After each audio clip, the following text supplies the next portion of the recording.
అందరికీ నమస్కారం. Welcome back to rainbow home cooking. ఈరోజు చూపించబోయే స్పెషల్ రెసిపీ మినప్పట్టు వడియాలు. మినప్పట్టు మనం చాలామంది వేస్ట్గా పడేస్తూ ఉంటాము, కానీ వీటితో కూడా చాలా టేస్టీగా మనం వడియాలని చేసుకోవచ్చండి. హెల్త్కి కూడా చాలా మంచిది, ఇంకా టేస్ట్ అయితే చాలా చాలా బాగుంటాయి. ఒకసారి మీరు టేస్ట్ చూస్తే అస్సలు వదిలిపెట్టరు, మళ్ళీ మళ్ళీ ఇలాగే చేసుకుని తింటారు.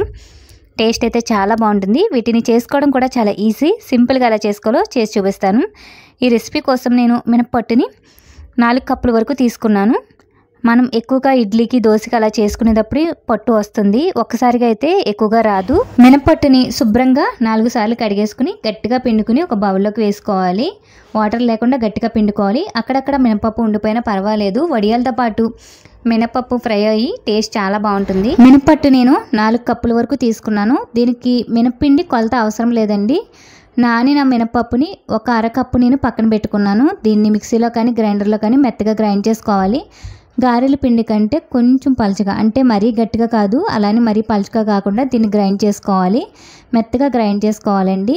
గ్రైండర్లో వేసుకుంటే కొంచెం పిండి ఎక్కువగా అవుతుంది. దీన్ని నేను పక్కన పెట్టుకున్నాను. దీనికి మనం కొలత అవసరం లేదు. నేనైతే ఒక కప్పు పిండిని పక్కన పెట్టుకున్నాను. తర్వాత 4 పచ్చిమిర్చిని ఇలా మిక్సీ పట్టుకుని పక్కన పెట్టుకున్నాను. ముందుగా పిండి పెట్టిన పొట్టులో ఈ మినపిండి వేసేసుకోవాలి. ముద్ద అయ్యేలాగా కలుపుకుంటే సరిపోతుంది.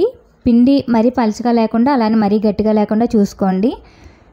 తర్వాత టేస్ట్కి సరిపడినంత సాల్ట్, ఇంకా ముందుగా మిక్సీ పట్టుకున్న పచ్చిమిర్చిని కూడా వేసేసుకోవాలి. వీటన్నిటిని బాగా కలిపేసుకోవాలి.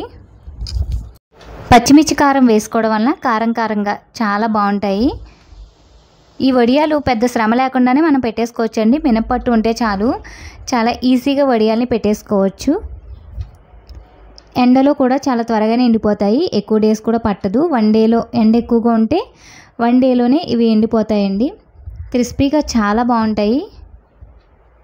ఇలా మొత్తం అంతా బాగా కలిపేసుకోవాలి. నేనైతే కొలతగా తీసుకోనండి, మీకోసం నేను కొలత చెప్పాను, కానీ మినప్పిండి ఇలా ముద్దలాగా అయ్యేంత వరకు కలుపుకుంటాను. ప్లాస్టిక్ కవర్ పైన ఇలా వడియాలు పెట్టుకోవాలి. ప్లాస్టిక్ కవర్ పైన పెట్టుకుంటే చాలా ఈజీగా ఊడొచ్చేస్తాయి. 1 డే అంతా ఇవి ఎండలో ఎండబెడితే సరిపోతుంది. ఎండ ఎక్కువగా ఉంటే 1 డేలో ఎండిపోతాయి. తర్వాత ఇలా ఇంకొక సైడ్ కూడా ఎండబెట్టుకోవాలి. ఇలా 2 సైడ్లు ఎండబెట్టుకోవాలి. ఇలా ఎండబెట్టుకుంటే వడియాలు రెడీ అయిపోయినట్టే. ఇవి సంవత్సరం పాటు కూడా నిలవ ఉంటాయి, చాలా బాగుంటాయండి. వీటిని ఇప్పుడు నేను ఆయిల్లో ఫ్రై చేసి చూపిస్తాను. ఇవి కొంతమంది రైస్లో కూడా కలుపుకొని తింటారండి. ఇంకా మనం పప్పు, చారు ఇలాంటి అన్నిటిలో కూడా మనం తీసుకోవచ్చు. టేస్ట్ చాలా బాగుంటాయి, చాలా రోజుల వరకు నిలవ ఉంటాయి. ఇలా కొంచెం కలర్ మారేంత వరకు ఈ విధంగా ఫ్రై చేసుకుంటే ఈ పొట్టు వడియాలు ఫ్రై అయిపోయినట్టే. టేస్ట్ చాలా బాగుంటాయి. అక్కడక్కడ మినపప్పుతో ఇలా వడియాల్ని నేను చేస్తూ ఉంటాను. మీరు కూడా ఇలా ట్రై చేయండి, క్రిస్పీగా చాలా బాగుంటాయి.